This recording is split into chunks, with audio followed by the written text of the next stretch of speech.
दर्शक महानुभावहरू टिकटकको अर्को नयाँ श्रृङ्खलामा हार्दिक स्वागत छ। साथमा छु म सदीक्षा। सबैभन्दा पहिला आज लोकतन्त्र दिवस रहेको छ। लोकतन्त्र दिवसका अवसरमा लोकतन्त्रलाई संस्थागत गर्न या भनौँ जनयुद्धका क्रममा आफ्नो प्राण आहुति दिने ज्ञात अज्ञात शहीदहरूप्रति हार्दिक श्रद्धा सुमन र शहीद परिवारप्रति उच्च सम्मान प्रकट गर्दै तपाईँ सम्पूर्णमा हार्दिक शुभकामना व्यक्त गर्दैछु। आज जनआन्दोलनकै दिवसका अवसरमा चाहिँ हामीसँग हुनुहुन्छ अखिल नेपाल किसान महासङ्घका केन्द्रीय महासचिव खड्क बहादुर खड्का। उहाँसँग आज हामी जनआन्दोलन ल्याएका उपलब्धिका बारेमा कुराकानी गर्छौँ। उहाँ स्वयं पनि 19 दिने जनआन्दोलनका क्रममा सहभागी हुनुभएको थियो। यही विषयमा कुराकानी गर्नको लागि उहाँ आज हामीसँग हुनुहुन्छ। आउनुहोस्, उहाँलाई स्वागत गरौँ। स्वागत छ सर। हजुरलाई शुभकामना पनि छ, किनभने आज लोकतन्त्र दिवस पनि रहेको छ। यहाँलाई धन्यवाद छ। खास गरी हामी नेपाली जनताहरू लोकतन्त्रका निम्ति निरन्तर रूपमा लामो समयदेखि अनवरत रूपमा सङ्घर्षरत छौँ। फेरि पनि लोकतन्त्र र गणतन्त्र स्थापनाका निम्ति थुप्रै नेपाली दाजुभाइ दिदीबहिनीहरूले आफ्नो ज्यान आहुति गर्नुभएको छ। म यस लोकतन्त्र दिवसको अवसरमा उहाँहरूप्रति हार्दिक श्रद्धा सुमन व्यक्त गर्छु। उहाँहरूलाई सम्मान पनि व्यक्त गर्न चाहन्छु। र आज पनि लोकतन्त्र अनुभूति गर्नका निम्ति जुन सपना देखेर थुप्रै साथीहरूले आफ्नो पसिना बगाउनु भएको छ। धेरै साथीहरू आज घाइते र अपाङ्गहरू पनि हुनुहुन्छ। उहाँहरूले जुन खालको मूल्य चुकाउनु भएको छ त्यसको निम्ति म उहाँहरूलाई पनि यो अवसरमा सम्मान व्यक्त गर्न चाहन्छु र तपाईँहरूलाई पनि यो कार्यक्रममा उहाँहरूलाई यसरी एउटा सम्मान गर्ने अवसर प्रदान गयो यसको निम्ति पनि म धन्यवाद दिन चाहन्छु। धन्यवाद सर। अब आज लोकतन्त्र दिवस मनाइरहन पाउने अवसर हामीलाई जुटेको छ होइन। त्यस अवसरमा आफ्नो प्राण आहुति गर्ने शहीदहरूप्रति हामीले श्रद्धा सुमन दिइ पनि सकेका छौँ र आज मात्र होइन, हरेक दिन उहाँहरूलाई चाहिँ सम्झिनै पर्ने हुन्छ, किनभने उहाँहरूको त्याग बलिदानले गर्दाखेरि आज हामी यसरी बोल्न सक्ने सक्षम पनि भएका छौँ। फर्केर हेरौँ न, 19 दिनको त्यो जनआन्दोलनका क्रममा तपाईँ पनि प्रत्यक्ष रूपमा सहभागी हुनुभएको थियो होइन। आज लोकतन्त्र दिवस भन्ने बित्तिकै तपाईँको दिमागमा चाहिँ के कुराको याद आउँछ?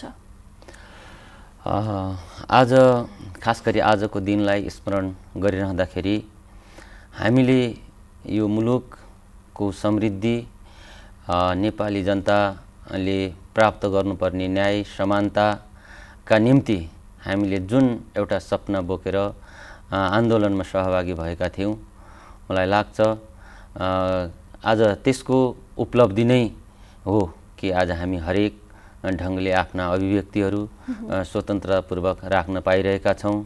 हामीले आफ्ना कुराहरूलाई सङ्गठित रूपमा संस्थागत रूपमा अगाडि बढाउन पाइरहेका छौँ र आज हामी यो लोकतन्त्र र गणतन्त्रकै कारणले आफ्ना विचारहरूलाई राखेर त्यो विचारको आधारमा आफ्ना गतिविधिहरू सञ्चालन गर्ने काममा पनि हामी संलग्न भएका छौँ। एकदमै खुसी लाग्छ होइन, किनकि त्यो उपलब्धिले गर्दाखेरि आज हामी हरेकले एउटा आफ्नो मनमा रहेको कुराहरू चाहिँ व्यक्त गर्न पाउने एउटा स्थापित पनि भइसकेको अवस्था छ। अब यो 19 दिन जनआन्दोलनका क्रममा तपाईँ त प्रत्यक्ष रूपमा एउटा परिवर्तन ल्याउनुपर्छ भन्ने सोचेर त्यहाँसम्म पुग्नु पनि भएको थियो र धेरैजना चाहिँ त्यस्तै सोचेर त्यहाँसम्म जानुभएको थियो। त्यो आन्दोलनमा चाहिँ कतिपयलाई चाहिँ थाहा पनि नहुनु पनि सक्छ होइन, एकदमै रहरमा पनि जानुभएको थियो। त्यो माहौल चाहिँ कस्तो थियो अलिकति सम्झौँ न। अब हामीले त्यो एउटा आन्दोलनको निम्ति त्याग र बलिदान गर्न गएका मान्छेहरूलाई रहरमै गएका थिए भन्ने कुराको चाहिँ त कुरा नगरौँ। सबैलाई त भन्ने त भएन होइन, किनकि त्यो भिडमा त कतिलाई थाहा पनि नभएको हुनसक्छ र अहिलेसम्म पनि लोकतन्त्रको अनुभूति नपाएका मानिसहरू पनि हुनुहुन्छ नि त। एकदमै मुख्य कुरा यही नै हो।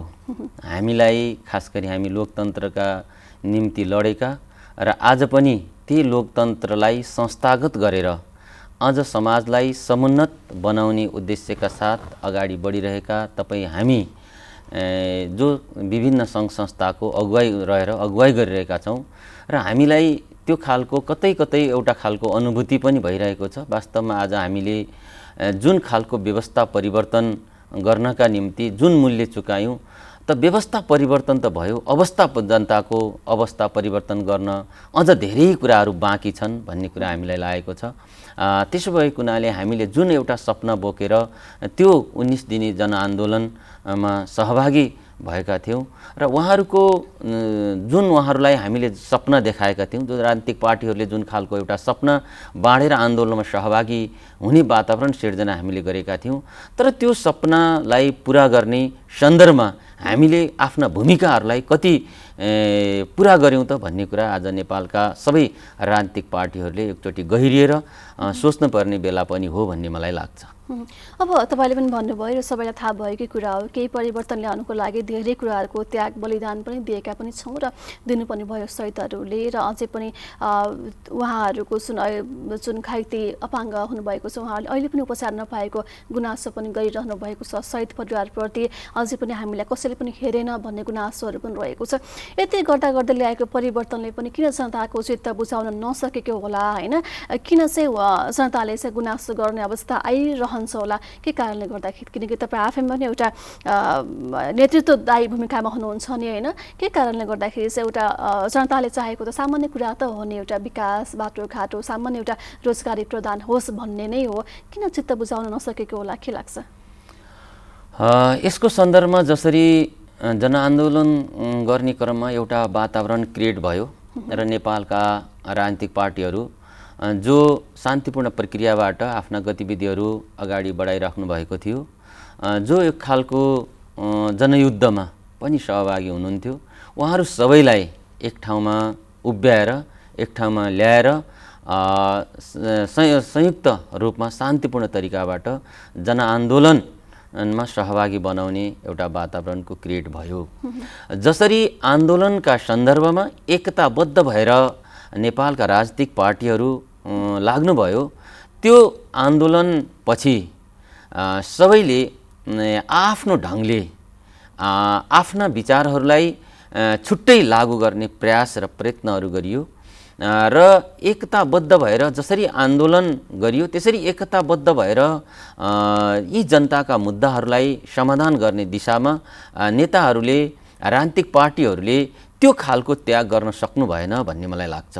त्यसकारणले सबैले वास्तवमा हाम्रो देश परिवर्तनका निम्ति, व्यवस्था परिवर्तनका निम्ति जसरी जुन खालको सपना बोकेर नेताहरूले नेतृत्व गर्नुभयो, त्यसमा आम जनताहरूलाई सहभागी गराउनुभयो, तर त्यो देखेको सपनालाई पुरा गर्ने सन्दर्भमा हामी एकताबद्ध हुन सकेनौँ भन्ने कुरा नै हो।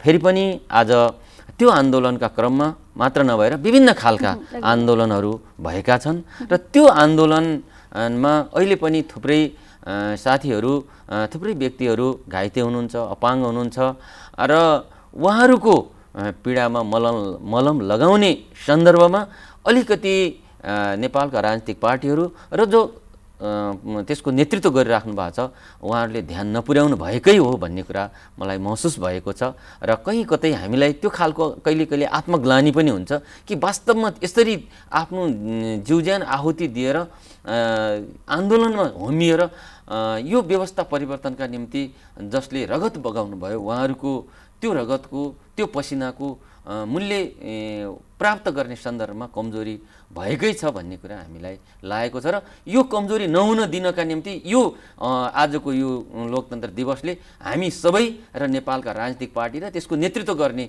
नेतृत्वकर्ताहरूलाई पनि त्यो विषयमा ध्यान जाओस् भन्ने कुरा पनि म तपाईँको टेलिभिजन मार्फत राख्न चाहन्छु। हजुर, अब तपाईँ आफै स्वयं किसान नेता पनि हुनुहुन्छ, होइन? किसानका आवाजहरूलाई चाहिँ अगाडि ल्याउन सक्षम भइ पनि रहनु भएको छ। अब लोकतन्त्रले साँच्चीकै किसानको जीवनमा चाहिँ परिवर्तन कतिको ल्यायो अथवा ल्याएन, के छ? अब तपाईँले अत्यन्त गम्भीर र जटिल खालको कुरा पनि उठाउनु भएको छ। तपाईँहरूलाई, हामीलाई सबैलाई थाहा छ कि वास्तवमा नेपाल एउटा कृषि प्रधान देश हो, तर आज हामीले यो व्यवस्था परिवर्तन भइसक्दाखेरि पनि नेपाली किसानहरूको अवस्था परिवर्तन हुन सकेको छैन र आज हामीले कृषिलाई व्यावसायीकरण गर्ने, कृषिलाई आधुनिकीकरण गर्ने र कृषिलाई सामूहिकीकरण गरेर अगाडि बढ्ने सन्दर्भमा हामीले त्यो खालको कार्यक्रमहरू सरकारले ल्याउन सकेको छैन र ल्याउनु पर्ने हो, तर यो यतातिर ध्यान पुग्न सकेको छैन। आज तपाईहरूले देख्नु भएको छ, आज हामीले आजभन्दा अलि लामो समय पहिले कृषि क्षेत्रमा हामी धेरै कुरामा यही एउटा खालको वस्तुहरू उत्पादन गरेर बाहिर निर्यात गर्ने अवस्थामा थियौँ भने आज कृषिजन्य वस्तुहरू पनि आज हामीले बाहिरबाट आयात गर्नुपर्ने अवस्था छ। त्यसो भएको हुनाले यसको कारण के हो त भन्दाखेरि कृषि क्षेत्रमा दिनुपर्ने किसानहरूलाई जुन खालको सेवा र सुविधा हो त्यो खालको सेवा र सुविधा किसानहरूले प्राप्त गर्न सकिरहेका छैनन् भन्ने कुरा हो। र अर्कोतिर हामीतिर दुईवटा ठुल्ठुला देशहरू छन्, त्यहाँ किसानहरूलाई अलि बढी प्राथमिकतामा राखेर कृषि क्षेत्रमा लागत मूल्य घटाएर उत्पादन गर्ने काम गरिएको छ र हाम्रो देशमा कृषि क्षेत्रमा उत्पादन गरिरहँदाखेरि लागत मूल्य बढी भएको छ।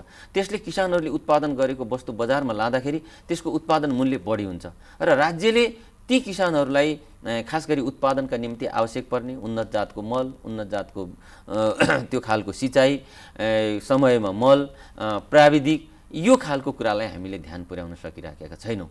त्यसकारणले जबसम्म यो कुरामा ध्यान पुर्याउन सक्दैनौँ र उत्पादित गरिसकेको वस्तुलाई लागत अनुसारको बजारको व्यवस्था गरेर बजारमा जबसम्म पुर्याउन सक्दैनौँ त्यति बेलासम्म हाम्रो कृषिमाथि उठ्न सक्दैन भन्ने कुरामा हामी विश्वस्त छौँ र यो कुराको लबिङ हामीले हाम्रो सङ्घ मार्फत गरिरहेका छौँ।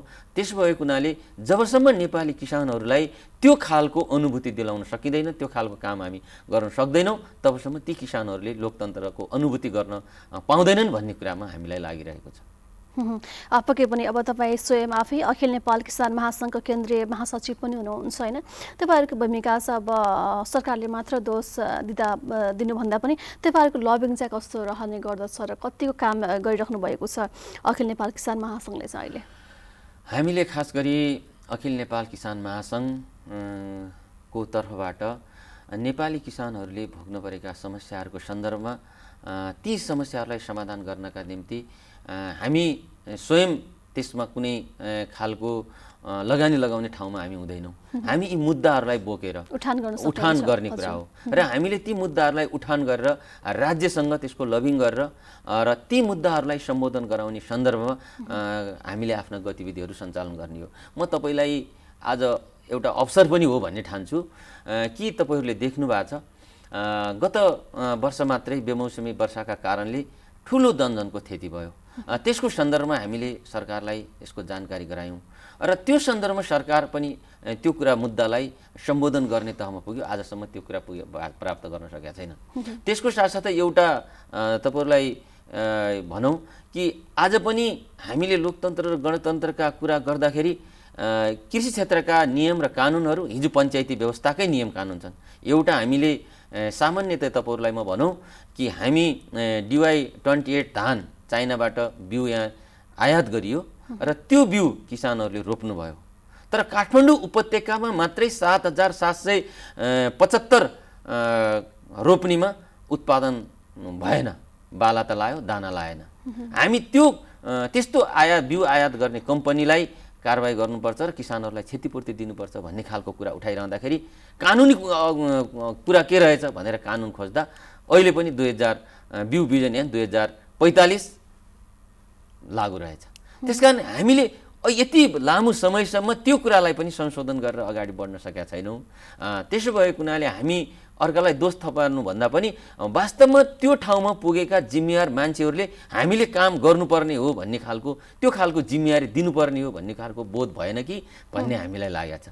त्यसकारणले हामीले यही कुरा भनेका छौँ कि वास्तवमा नेपाली किसानहरूलाई यी खालका कुराहरूमा जबसम्म हामीले सेवा र सुविधा दिन सक्दैनौँ, मैले अघि नै भने कि हामीले व्यवस्था परिवर्तन त गऱ्यौँ तर यी नेपाली जनताहरूको अवस्था परिवर्तन गर्ने कुरामा यस्तै यो लोकतन्त्र दिवसमा सम्झेर हामीले फेरि पनि यो सङ्कल्प गरेर हामी सबैले त्यो दिशातर्फ अगाडि बढ्नुपर्छ र लाग्नु पर्दछ भन्ने कुरा म लगायत सबैले यो खालको नेतृत्व गर्ने व्यक्तिहरूले त्यसको भूमिका निर्वाह गर्नुपर्छ र जो त्यसको अझ बढी जिम्मेवार भनेको त्यो राज्य संयन्त्रमा जो हुनुहुन्छ उहाँहरूले गर्नुपर्छ भन्ने लाग्छ। अब आम किसानहरूको चाहिँ धारणा के छ, उहाँहरू चाहिँ के भन्नुहुन्छ, उहाँहरूको आवाज चाहिँ के छ? अब किसानहरूको आवाजको सन्दर्भमा कुरा गर्दाखेरि तपाईँहरूलाई फेरि पनि भनौँ कि वास्तवमा यति दर्दनाक र यति पीडादायी किसानहरूको अवस्था छ। तपाईँ एउटा किसान जो आफ्नो खुट्टा फुटाएर हातमा ठेला उठाएर श्रम गरेछ र तपाईँ हामीलाई उनीहरूले पालिरहेका छन् र जिउँदा भगवान हुन् किसान भन्ने मलाई लाग्छ। त्यसो भएकोमा त्यस्ता व्यक्तिहरूलाई आज तपाईँले देख्नुहुन्छ, कुरामा त उहाँहरूलाई सम्मान गरिएको छ तर व्यवहारमा त्यस्तो खालको सम्मान गरेको हामीले पाएका छैनौँ। र त्यो खालको जबसम्म किसानहरूलाई सम्मान गर्ने खालको वातावरण हुँदैन र किसानलाई सम्मान गरेर उहाँहरूलाई प्रोत्साहन गर्ने खालको जब हामीले कार्यक्रमहरू ल्याउन सक्दैनौँ तबसम्म स्वाभाविक रूपमा किसानहरू निराशा नै वादी हुने कुरा त भइहाल्यो नै। त्यस कारणले उहाँहरूलाई आशा जगाउनका निम्ति यी कामहरू गरेर हामी अगाडि बढ्यौँ भने मात्रै एउटा लोकतन्त्र र गणतन्त्रको अनुभूति नेपाली किसानहरूले गर्न पाउँछन्, गर्न सक्छन् भन्ने कुरा हामीलाई लागेको छ। सबैभन्दा पहिला त उहाँहरूको पेसालाई नै हामीले सम्मान गर्न सिक्नु पर्यो होइन। कृषि भनिसकेपछि त एउटा अलिकति त्यो हेर्ने नजर जुन छ त्यसलाई चाहिँ परिवर्तन ल्याउनु पर्यो होइन। परिवर्तन गर्नु पर्यो। त्यसपछि उहाँहरूको त्यो पेसालाई व्यवस्थित गर्नका निम्ति राज्यको तर्फबाट विभिन्न खालका सेवा र सुविधाहरू दिन पर्यो।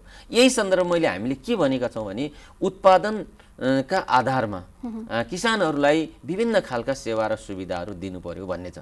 तर आज राज्यले कस्तो खालको कुरा गरिरहेछ भनेपछि हिजोकै परम्परागत ढङ्गले आफ्ना गतिविधि, जस्तै मैले कुनै न कुनै पेसा गरेको छु, मैले कति उत्पादन गर्छु र मैले त्यसमा कसरी त्यो समाजमा अथवा त्यो बजारमा आफ्नो उत्पादित वस्तुलाई कति बजार ढाकेको छ भन्ने कुराको आधारमा होइन कि मैले त्यो पेसामा छु भन्ने कुरा मात्रै गरेका आधारमा मान्छेले सेवा र सुविधा पाउने कुरा भएको छ। त्यसकारणले हामीले म पेसामा छु भन्ने कुराले मात्र होइन कि मैले पेसामा रहेर उत्पादनमा कति मेरो योगदान रहेको छ भन्ने आधारमा त्यो खालका सेवा सुविधाहरू दिनुपर्छ। मैले अघि नै पनि भने तपाईँले हामीले उन्नत खालको जबसम्म बिउ दिन सक्दैनौँ, आवश्यक परेको बेला किसानलाई मल दिन सक्दैनौँ, त्यो खालको सिँचाइ दिन सक्दैनौँ।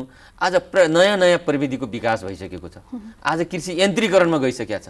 त्यसकारणले ती यन्त्रीकरणको हामीले व्यवस्था गर्न सक्दैनौँ। र अर्को खालको प्राविधिक ज्ञान आज हामी आफ्नो, जस्तै हाम्रो शरीरमा अलिकति केही हुँदाखेरि हामी औषधि उपचार गर्छौँ। आज हामी त्यो माटोमा सयौँ हजारौँ वर्षदेखि खेती गरिरहेछौँ तर त्यो माटोको अवस्था कस्तो छ भन्ने कुराको सन्दर्भमा हामीले त्यसलाई जाँच्न सकिरहेको छैनौँ।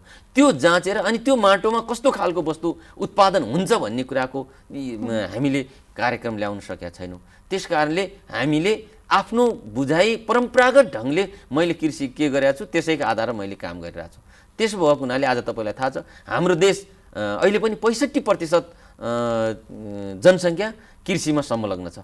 तपाईँले विकसित देशहरूको कुरा गर्नुहुन्छ भने झन्डै 4% 5% मात्रै व्यक्तिहरू कृषिमा लाग्नु भएको छ। तर त्यो 5% सम्म मात्रै कृषि पेसामा संलग्न हुने देशले कृषिमा ठुलो फड्को मारेको छ। तर हामी 65% कृषिमा संलग्न हुने देशका जनताले कृषिमा फड्को मार्न सकेका छैन। त्यस कारणले आज हामीले म्यानुअली रूपमा होइन, मान्छेकै मात्र सहभागितामा होइन कि त्यसलाई चाहिँ मेसिनीकरण गरेर प्रविधिकरण गरेर चाहिँ कृषिमा अगाडि बढ्नुपर्छ भन्ने खालको हाम्रो मान्यता छ। त्यो खालको कुरा हामी लबिङ पनि गरिराखेका छौँ। हजुर, अब जस्तो वास्तविक किसान चाहिँ हामीले खोलाइ भन्ने, किनभने परम्परागत रूपमा चाहिँ जसले पुर्खौँदेखि कृषि पेसा अँगाल्दै आउनुभएको छ उहाँहरूलाई भन्दा पनि अहिले जति धेरै क्षेत्रफल देखायो होइन, उहाँहरूलाई चाहिँ अब कागजमा चाहिँ त्यो किता देखाउनु पर्यो। उहाँहरूलाई व्यावसायिक रूपमा जसरी अहिले चाहिँ लाग्नु भएको छ उहाँहरूले किसान भन्ने, किसान आफैमा पनि त्यो अलिकति विभाजित भएको जस्तो पनि पाउँछौँ होइन। यसमा चाहिँ किन दोषी चाहिँ के होला, के कारणले गर्दाखेरि चाहिँ वास्तविक किसान चाहिँ पछाडि परिरहनु भएको छ, जो चाहिँ अब अलिकति हुने खाने हुनुहुन्छ, लगानी लाउन सक्नुहुन्छ, उहाँहरू चाहिँ अलिकति अगाडि बढेर काम पनि गर्नुभएको छ भन्ने पनि देखिन्छ। खासमा के होला? मैले अघि नै तपाईँलाई भने कि वास्तवमा अहिले पनि कृषि पेसालाई हामीले उत्पादनमा जोडेर त्यसबाट आफ्नो पेसालाई सम्मानित गरेर र आफ्नो सबै आवश्यकतालाई परिपूर्ति गर्ने ढङ्गले काम गर्नुपर्छ भन्ने मान्यता चाहिँ अगाडि बढाएको छौँ। तर आज हाम्रो कृषि कस्तो भयो भन्नुहुन्छ भने परम्परागत र निर्वाहमुखी भयो। र तपाईँले भनेको जो अलि हुने खाने ठुला किसानहरू व्यावसायिक ढङ्गले आउनु भएको छ, जोसँग पुँजी छ, यो खालकोलाई मात्रै प्रोत्साहन पायो भन्ने कुरा, त्यही कुरालाई हामीले अखिल नेपाल किसान महासङ्घले के कुरामा जोड दिएका छौँ भने साना किसानहरूलाई मैले तपाईँलाई सुरुमै भने कि कृषिलाई हामी सामूहिकीकरण गर्न चाहन्छौँ। सबैलाई जोडेर त्यो खालको सामूहिकीकरण गरेर उहाँहरूलाई पनि समूहगत रूपमा उत्पादनमा सहभागी गराएर र त्यसको समूहगतै रूपमा बजारमा पुर्याउने। जस्तै आज तपाईँहरूलाई थाहा छ बिचौलियाहरू तपाईँ उत्पादन गर्ने किसानबाट अत्यन्त सस्तो मूल्यमा किनिरहेछन्, फेरि उपभोक्ताले अत्यन्त महँगोमा खानु परिरहेछ। तर स्वयं किसानले उत्पादन गरेको वस्तु उपभोक्ताले पनि सस्तमै पाउने भएको भए हामीलाई त्यति धेरै आपत्ति थिएन। तर आज तपाईँ मैले अघि तपाईँलाई भने जो काम गर्दा गर्दै खुट्टा फुटेका छन्, हातमा ठेला उठेका छन्, ती किसानहरूको अवस्था हेर्दाखेरि अत्यन्त दर्दनाक छ, दुःखदायी छ, पीडादायक छ। हामीलाई त्यो पीडा भएको छ। तर त्यही किसानले उत्पादन गरेको वस्तु बजारमा लगेर बेच्ने मान्छेको अवस्था हेर्नुभयो भने 50औं लाखको कारमा चढेर आफ्नो अत्यन्त रहिसी जीवन बिताइरहेछ। अन्तर यही हो। त्यसकारणले बिचौलियाका कारणले नेपालको कृषि माथि उठ्न सकेको छैन भन्ने खालको निष्कर्षमा पनि हामी छौँ। त्यसकारणले यो बिचौलियाको अन्त्य गर्नका निम्ति पनि हामीले कृषिलाई सामूहिकीकरण गर्ने, जस्तै समूहमा उत्पादन गर्ने, त्यही समूहको माध्यमबाट सरकारले बजारको व्यवस्था गर्ने र त्यहाँ लगेर बजारमा बिक्री गर्ने भन्ने खालको योजना र त्यो सोचका साथ हामीले सरकारसँग त्यो पनि लबिङ गरिरहेछौँ।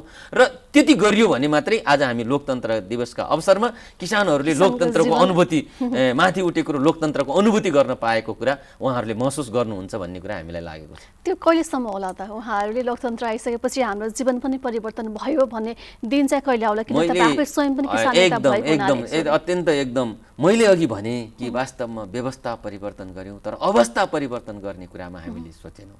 र अहिले हिजो हामीले राजनीतिक परिवर्तनका निम्ति मात्रै हामीले लडाइँ लड्यौँ। तर अब यो लोकतन्त्र आइसकेपछि फेरि पनि हाम्रो खिचातानी राजनीतिक पार्टीहरूको बिच त त्यस्तो देखिएको छ। तर अब यो मुलुकको आर्थिक परिवर्तनको लडाइँ, गरिबीका विरुद्धको लडाइँ, असमानता विरुद्धको यो लडाइँ यसरी हामीले गरेर जनताको गरिबीलाई कसरी कमजोर गर्ने भन्ने, जसरी हिजो राजनीतिक पार्टीहरू एकताबद्ध गएर राजतन्त्र फाल्नका निम्ति, व्यवस्था परिवर्तन गर्न लोकतन्त्रका निम्ति लड्नुभयो, त्यसरी नेपालका सबै राजनीतिक पार्टीहरू एक ठाउँमा उभिएर यो गरिबीका विरुद्ध लड्ने जबसँग सङ्कल्प गर्न सकिँदैन तबसम्म ठ्याक्कै यति दिनमा आउँछ, यति वर्षमा यो लोकतन्त्र ल्याउन यो लोकतन्त्रको किसानहरूलाई अनुभूति दिलाउन सकिन्छ भन्ने कुराको यो ग्यारेन्टी गर्न सकिने अवस्था छैन। त्यो दिशातर्फ हामी सबैको ध्यान जान जरुरी छ। र आज यो लोकतन्त्र दिवसका अवसरमा म सबै नेपालका राजनीतिक पार्टीहरूलाई नेपाली किसानहरूको अवस्था परिवर्तन गर्नका निम्ति एकताबद्ध भएर अगाडि बढ्नका निम्ति पनि म आग्रह गर्न चाहन्छु। तपाईँले भने जस्तै व्यवस्था परिवर्तन भए पनि व्यवस्था चलाउने व्यक्तिको त्यो व्यवहारमा चाहिँ परिवर्तन नभएका कारणले गर्दाखेरि जनताले चाहिँ लोकतन्त्रले ल्याएको परिवर्तनको अनुभूति अहिलेसम्म राम्रोसँग गर्न पाएका छैनन् भनेर हामीलाई सबै थाहा भएको कुरा। भोलिका दिनमा खाँच्चीकै त्यो परिवर्तन होला त? किनभने फेरि पनि स्थानीय तहको चुनाव नजिकै छ होइन? अबको जनताले चाहिँ कस्तो नेतृत्व छान्नुहुन्छ होला जस्तो लाग्छ तपाईँको? एउटा व्यक्तिगत विचारको कुरा पनि गरेँ मैले। अब समाजमा यो समाजमा विभिन्न किसिमका व्यक्तिहरू पनि हुनुहुन्छ, विभिन्न नीति विचार र उद्देश्य बोकेर राजनीतिक पार्टीहरू पनि हुनुहुन्छ। र अब स्थानीय निर्वाचन आइरहँदाखेरि स्वाभाविक रूपमा हामीले नाचिनेका, नजानेका, नबुझेका व्यक्तिहरू पक्कै पनि उम्मेदवार छैनन्। किन भन्दा हामीले सानो भूगोलमै बसोबास गर्ने र त्यही भूगोलमै बसोबास गरेका व्यक्तिहरूबाटै निर्वाचनमा सहभागी हुने, उम्मेदवार हुने अवस्था हो। त्यसकारणले म सबै नेपाली जनता, किसानहरू, आम दाजुभाइ दिदीबहिनीहरूलाई के भन्छु भने वास्तवमा एकैछिन भनेर मात्रै होइन, हिजोदेखिका उसले यो समाज रूपान्तरणका निम्ति उसले निभाएको भूमिका के हो, यो समाजमा उसको योगदान के छ र उसले समाजमा कस्तो खालको आचरण व्यवहार गरेर यो समाज रूपान्तरण गर्ने दिशामा संलग्न छ भन्ने कुरालाई गहिरोसँग अध्ययन गर्न जरुरी छ। र त्यो गहिरोसँग अध्ययन गरेर मात्रै उहाँहरूले आफ्नो यो मत प्रयोग गरेर यो स्थानीय तहको निर्वाचनमा, किनभने स्थानीय सरकार पनि हो एउटा, त स्थानीय सरकारबाट थुप्रै खालका कामहरू गर्न सकिन्छ। त्यसो भने हामीले पनि एउटा स्थानीय तहको निर्वाचन सम्पन्न गर्न गइरहेको अवस्थामा हामीले के भनेका छौँ भने वास्तवमा अघि मैले अखिल नेपाल किसान महासङ्घको महासचिव भइरहँदाखेरि वास्तवमा किसानहरूको वर्गीकरण गरेर किसानहरूलाई परिचय पत्र दिने कुराको ग्यारेन्टी गर्ने कुरा, कृषि क्षेत्रमा देखिएका समस्याहरूलाई नीतिगत रूपमा समाधान गर्ने कुराको प्रतिबद्धता जाहेर गर्ने कुरा र किसानहरूले उत्पादन गरेको वस्तुलाई राज्यले नै त्यसको समर्थन मूल्य लागत अनुसारको समर्थन मूल्य तोकेर बजारको व्यवस्था गर्ने कुरा लगायतका विषयहरूलाई जसले सम्बोधन गरेर अगाडि बढ्न सक्छ त्यो खालको जनतालाई विश्वास लाग्छ त्यस्ता व्यक्तिहरूलाई यो निर्वाचनमा विजयी बनाएर गयो भने स्वाभाविक रूपमा यी समस्याहरू कर्मिक रूपले समाधान हुँदै जान्छन् भन्ने कुरा हामीलाई लागेको छ र त्यो विश्वासका साथ जनतालाई यो निर्वाचनमा सहभागी हुनका निम्ति पनि हामीले आग्रह र अनुरोध गरिरहेका छौँ। अब यसरी बुझ्दाखेरि अब निर्वाचन नजिकै गर्दाखेरि तपाईँ पनि निर्वाचनमा होमिने हो कि भन्ने एउटा शङ्का पनि उत्पन्न भएको छ, त्यो साँच्चै हो अथवा होइन के हो? म पनि आसन्न वैशाख 30 गते हुन गइरहेको स्थानीय तहको निर्वाचनमा बर्दिया जिल्लाको बाँसगढी नगरपालिकाको नगर प्रमुख मेयर पदको रूपमा मलाई नेकपा एमाले अगाडि सारेको छ र मैले हाम्रो पार्टी नेकपा एमाले हाम्रो पार्टी स्थापना दिवस 2079 साल वैशाख 9 गते हामीले पार्टी स्थापना दिवसको अवसरमा बाँसगढी नगरपालिकामा नेकपा एमालेको तर्फबाट निर्वाचनमा सहभागी भइरहँदाखेरि आफ्ना प्रतिबद्धताहरू पनि जाहेर गरेका छौँ र हामीले नेपालको कम्युनिस्ट आन्दोलनको 73 वर्षको यो दौरानमा आफूले प्राप्त गरेका अनुभवहरूलाई पनि आत्मसात गर्दै र यो लोकतन्त्र र गणतन्त्रका निम्ति नेपाली जनताले पुर्याएको महत्त्वपूर्ण योगदानका सन्दर्भहरूलाई पनि समेटेर हामीले आफ्ना प्रतिबद्धताहरू पनि जाहेर गरेका छौँ।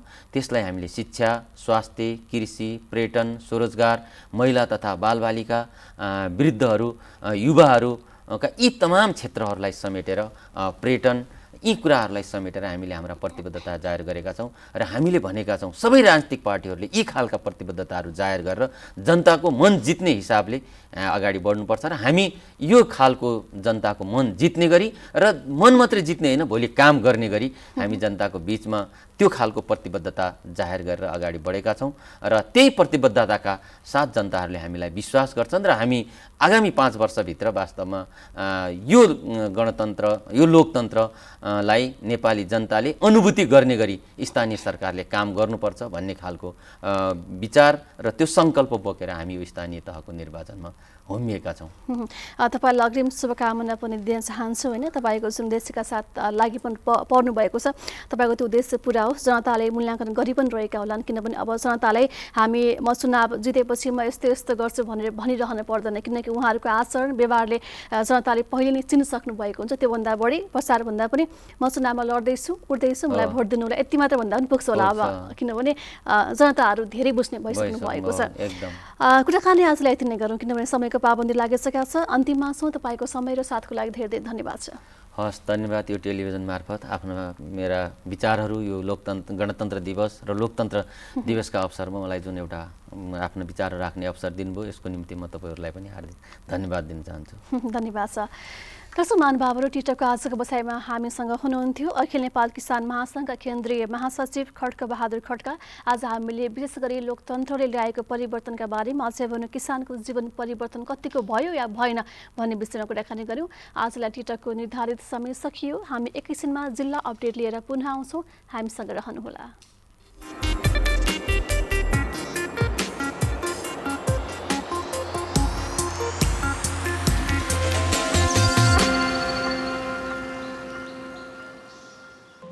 केही नयाँ केही फरक,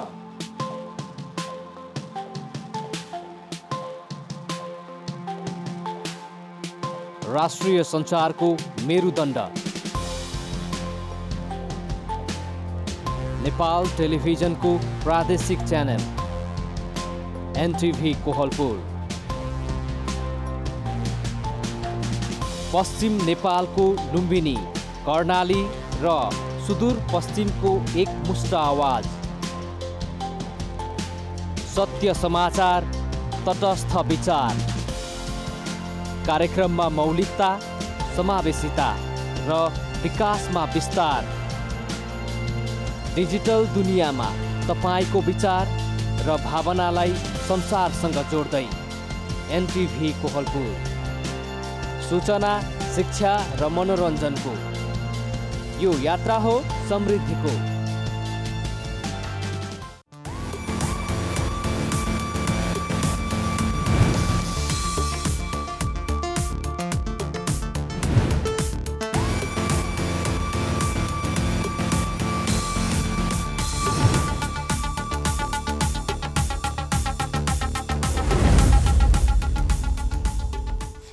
दर्शक महानुभावहरू पुनः स्वागत छ। यतिखेर हामी जिल्ला अपडेटमा छौँ। जिल्ला अपडेटमा हामीले हाम्रा जिल्लामा रहनुभएका जिल्ला सहकर्मीसँग जिल्लाको पछिल्लो अवस्था र समसामयिक विषयमा कुराकानी गर्दै आइरहेका छौँ। तर आजभोलि पछिल्लो दिनहरूमा चाहिँ हामी निर्वाचनलाई नै जोड दिएका छौँ, किनभने स्थानीय तहको निर्वाचन नजिकै गर्दाखेरि जहाँ तही निर्वाचनकै माहौल छ, सरगर्मी बढिरहेको छ।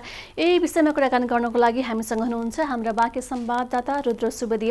रुद्रजी, हजुर अब चुनाव नजिकै छ, बाँकेको चुनावी माहौलको बारेमा बताइदिनुहोस् न, के छ त्यहाँ अवस्था? निश्चय नै सदिक्षाजी, बाँकेमा खास गरेर स्थानीय तहको निर्वाचनका तयारीहरूमा विभिन्न दलका राजनीतिक दलका पार्टी कार्यालय, सम्पर्क कार्यालयहरू खोल्ने क्रम चाहिँ बढ्दो छ र सबैले लगभग खोलिसक्नु भएको छ भने अर्कोतिर आफ्ना प्रचार सामग्रीहरू खास गरेर पार्टीका झण्डा, चुनाव चिन्ह लगायतका प्रचार सामग्रीहरू पनि चाहिँ बाहिर ल्याउने र वितरण गर्ने, खास गरेर विभिन्न व्यक्तिका घर घरमा लगेर पार्टीका झण्डा, चुनाव चिन्ह अङ्कित झण्डाहरू टाँस्ने र खास गरेर चोक चौराहाहरूमा पनि पार्टीका चुनाव चिन्ह र पार्टीका झण्डाहरू का ध्वजा पताकाहरू बनाएर टाँस्ने क्रमहरू केही दिन यतादेखि तीव्र रूपमा बढेको भए पनि हिजो साँझदेखि स्थानीय प्रशासनले ती अनाधिकृत रूपबाट र खास गरेर निर्वाचन आचार संहिता विपरीतका कार्य भनेर उठाउने त्यहाँ नियन्त्रणमा लिएको पनि छ र समग्रतामा भन्दाखेरि नेपालगञ्ज खास गरेर बाँके नै चुनावी माहौलमा एक होमिएको छ भन्नुपर्छ सदस्यजी। भनेपछि आचार संहिता विपरीत प्रचार प्रसार गरेको पाइएकाले बाँके जिल्ला प्रशासनले चाहिँ त्यो हिजो हटाएको छ, होइन? हजुर हो, निश्चय नै। अब खास गरेर नेपालगञ्जका विभिन्न चोक चौराहाहरूमा विभिन्न दल, राजनीतिक दलका प्रचार सामग्रीहरू, चुनाव चिन्ह अङ्कित झण्डाहरू र पार्टीका झण्डाहरू चाहिँ टाँसिएको अवस्था थियो। सदर लाइन नेपालगञ्जको सबैभन्दा पुरानो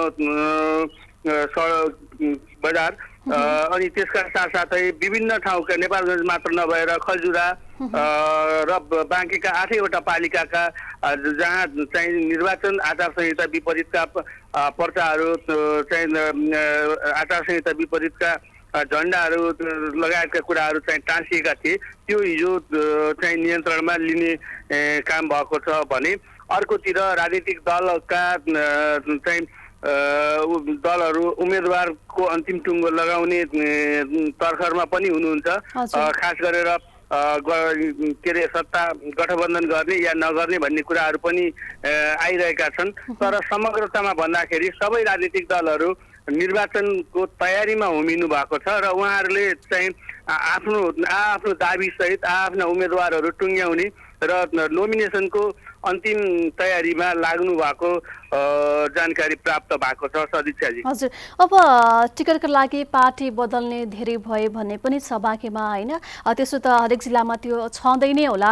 बाँकेमा चाहिँ अब टिकटका लागि पार्टी बदलेको सङ्ख्या अथवा त्यसलाई चाहिँ कसरी लिनुभएको छ, के छ? निश्चय नै के अरे पछिल्लो समयमा चाहिँ केही अब चर्चित उम्मेदवारहरू अमुक पार्टी बाट टिकट आफूले नपाउने, आफू उम्मेदवार नबन्ने चाहिँ सुइको पाएपछि उहाँहरूले चाहिँ पार्टी परिवर्तन गरेको र अथवा पार्टी त्यागेर अर्को पार्टीबाट उम्मेदवार बन्दै गरेका कुराहरू पनि समाचारमा आएका छन् र उहाँहरूसँग व्यक्तिगत रूपमा प्रतिक्रिया लिँदाखेरि पनि उहाँहरूले त्यो कुरा स्वीकार्नु भएको छ, सार्वजनिक कुराहरू भएको पनि छ र अझै पनि अन्तिम दिनसम्म यो केही चर्चित व्यक्तिहरू, केही राजनीतिक दलबाट आफू उम्मेदवार नबन्ने भएपछि अर्को राजनीतिक दल प्रवेश गरेर उम्मेदवार बन्ने चर्चा अझै पनि चुलिएकै छ